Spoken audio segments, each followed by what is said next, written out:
सिकंदर आदिल शाह बीजापुर के आदिल शाही वंश का अंतिम सुल्तान था, जिसने 1672 से 1686 तक शासन किया। उनका शासनकाल उनके पूर्ववर्तियों की तरह प्रभावशाली नहीं रहा और उन्हें मुगल सम्राट औरंगजेब द्वारा उनके साम्राज्य से वंचित किया गया। सिकंदर आदिल शाह का जीवन और शासनकाल एक महत्वपूर्ण ऐतिहासिक घटना है, क्योंकि यह आदिल शाही राजवंश और बीजापुर साम्राज्य के पतन का कारण बना। इस विस्तृत जीवनी में सिकंदर आदिल शाह के प्रारंभिक जीवन, शासनकाल, राजनीतिक और सैन्य चुनौतियों और अंततः उनके राज्य के पतन की चर्चा की जाएगी। एक प्रारंभिक जीवन और पृष्ठभूमि। सिकंदर आदिल शाह का जन्म 1648 में बीजापुर के शाही परिवार में हुआ था। वह आदिल शाह वंश के 7वें और अंतिम शासक थे, जिनका संबंध बीजापुर के प्रतिष्ठित सुल्तानों की श्रृंखला से था। उनके पिता अली आदिल शाह द्वितीय बीजापुर के शासक थे और उनकी मां मराठा राजा शिवाजी के साथ गठबंधन में एक महत्वपूर्ण कड़ी थी। सिकंदर का पालन पोषण एक समृद्ध और सांस्कृतिक रूप से समृद्ध वातावरण में हुआ था। बीजापुर का शाही दरबार कला, साहित्य और वास्तुकला के लिए प्रसिद्ध था और उनका बचपन इन सांस्कृतिक और बौद्धिक गतिविधियों से प्रभावित था। उनकी शिक्षा और प्रशिक्षण में इस्लामी अध्ययन, सैन्य कौशल, प्रशासनिक ज्ञान और कूटनीति का विशेष महत्व था। आदिल शाही वंश ने 1490 से 1686 तक बीजापुर पर शासन किया। यह वंश फारसी, तुर्की, अफगानी और स्थानीय दक्कनी तत्वों का एक मिश्रण था। आदिल शाही शासक कला और वास्तुकला के महान संरक्षक थे और उन्होंने बीजापुर को एक समृद्ध सांस्कृतिक और बौद्धिक केंद्र के रूप में विकसित किया। 2 सुल्तान बनने की प्रक्रिया। 1672 में अपने पिता अली आदिल शाह द्वितीय की मृत्यु के बाद सिकंदर आदिल शाह को बीजापुर का सुल्तान घोषित किया गया। उस समय बीजापुर एक राजनीतिक रूप से अस्थिर राज्य था, जो आंतरिक गुटबाजी और बाहरी खतरों से घिरा हुआ था। उनके शासनकाल का आरंभिक दौर इन चुनौतियों से निपटने के प्रयासों में बीता। सिकंदर आदिल शाह के शासनकाल की शुरुआत में बीजापुर राजनीतिक संकट से गुजर रहा था। आंतरिक रूप से राज्य में दरबारी षड्यंत्र और विद्रोह की स्थितियां बनी हुई थीं। इसके अलावा बाहरी शक्तियां जैसे कि मुगल साम्राज्य और मराठा राज्य बीजापुर के क्षेत्रीय प्रभुत्व को चुनौती दे रही थीं। सिकंदर के शासनकाल के दौरान मुगल सम्राट औरंगजेब दक्षिण भारत में अपने साम्राज्य का विस्तार करने की कोशिश कर रहे थे। बीजापुर, जो पहले से ही मुगलों के साथ संघर्षरत था, इस समय और भी अधिक दबाव में आ गया। सिकंदर को मुगलों के आक्रमण का सामना करना पड़ा और इसे रोकने के लिए उन्हें कठिन निर्णय लेने पड़े। 3 शासनकाल और चुनौतियां। सिकंदर आदिल शाह का शासनकाल कई प्रकार की राजनीतिक और सैन्य चुनौतियों से भरा रहा। उनके शासनकाल में बीजापुर की शक्ति में धीरे धीरे कमी आई और यह राज्य मुगल साम्राज्य के सामने कमजोर पड़ने लगा। सिकंदर आदिल शाह के शासनकाल में बीजापुर के प्रशासन में कई खामियां उभर कर सामने आईं। उनके दरबार में सत्ता संघर्ष और भ्रष्टाचार आम हो गया था। इस समय के दौरान राज्य का प्रशासनिक ढांचा कमजोर हो गया और सिकंदर इस संकट को प्रभावी ढंग से संभालने में असमर्थ रहे। मराठों के साथ बीजापुर के संबंध भी सिकंदर के शासनकाल में तनावपूर्ण रहे। शिवाजी के नेतृत्व में मराठा साम्राज्य दक्षिण में तेजी से फैल रहा था और बीजापुर पर मराठों का निरंतर दबाव बना रहा।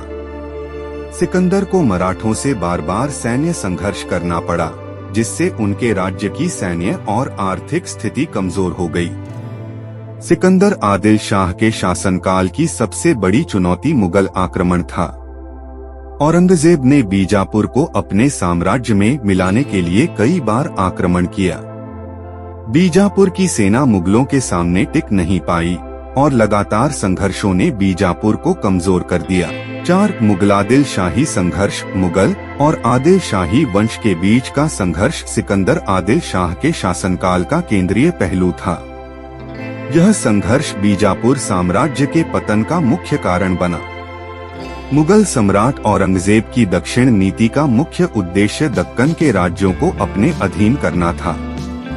बीजापुर और गोलकुंडा जैसे स्वतंत्र राज्य मुगल साम्राज्य के विस्तार में बाधा बन रहे थे। औरंगजेब ने इन राज्यों को अपने नियंत्रण में लाने के लिए सैन्य अभियान चलाए।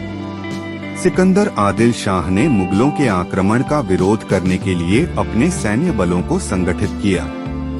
उन्होंने कई बार मुगल सेनाओं के खिलाफ युद्ध लड़ा, लेकिन उनकी सेनाएं कमजोर पड़ गईं। बीजापुर की सेना मुगलों के विशाल और संगठित बलों के सामने टिक नहीं पाई। 1686 में औरंगजेब ने बीजापुर पर अंतिम आक्रमण किया। बीजापुर की सेना और किलेबंदी इस आक्रमण का सामना नहीं कर सकी और शहर मुगलों के अधीन आ गया। इसके साथ ही आदिल शाही वंश का अंत हो गया और बीजापुर मुगल साम्राज्य का हिस्सा बन गया। 5. सिकंदर आदिल शाह का पतन और गिरफ्तारी। बीजापुर पर मुगल आक्रमण के बाद सिकंदर आदिल शाह को पकड़ लिया गया। उन्हें औरंगजेब के आदेश पर कैद कर लिया गया और उनके जीवन के शेष वर्ष उन्होंने कैद में बिताए। उनके राज्य का पतन आदिल शाही वंश के लिए एक दुखद अंत था। बीजापुर के पतन के बाद सिकंदर आदिल शाह को औरंगजेब ने कैद कर लिया और उन्हें दिल्ली भेजा गया। उन्होंने अपने जीवन के शेष वर्ष कैद में बिताए। सिकंदर का जीवन बीजापुर साम्राज्य के अंत का प्रतीक बन गया, जो कभी दक्षिण भारत का एक शक्तिशाली राज्य था। सिकंदर आदिल शाह के साथ ही आदिल शाही वंश का अंत हो गया। बीजापुर, जो कभी कला, संस्कृति और स्थापत्य का केंद्र था, अब मुगल साम्राज्य का हिस्सा बन चुका था। आदिल शाही वंश का पतन एक महत्वपूर्ण ऐतिहासिक घटना थी, जिसने दक्षिण भारत के राजनीतिक मानचित्र को बदल दिया। 6. सांस्कृतिक योगदान। हालांकि सिकंदर आदिल शाह का शासनकाल राजनीतिक और सैन्य दृष्टि से सफल नहीं रहा, फिर भी बीजापुर राज्य ने सांस्कृतिक और स्थापत्य की दृष्टि से महत्वपूर्ण योगदान दिया।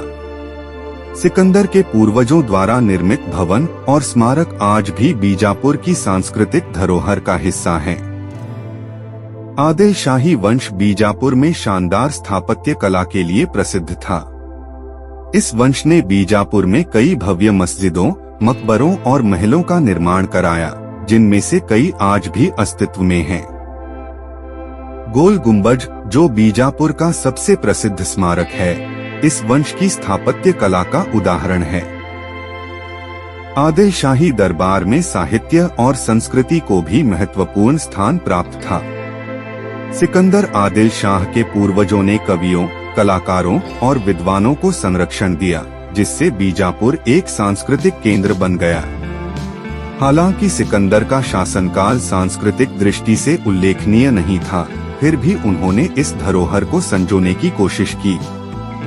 7. सिकंदर आदिल शाह की विरासत। सिकंदर आदिल शाह की विरासत मुख्य रूप से बीजापुर के पतन और आदिल शाही वंश के अंत से जुड़ी है। उनका शासनकाल भारतीय इतिहास में एक युग के अंत का प्रतीक है। हालांकि उनका शासन राजनीतिक और सैन्य दृष्टि से सफल नहीं रहा, फिर भी वे आदिल शाही वंश की अंतिम कड़ी के रूप में इतिहास में एक महत्वपूर्ण स्थान रखते हैं। आदिल शाही वंश ने बीजापुर को एक समृद्ध सांस्कृतिक, स्थापत्य और राजनीतिक धरोहर दी।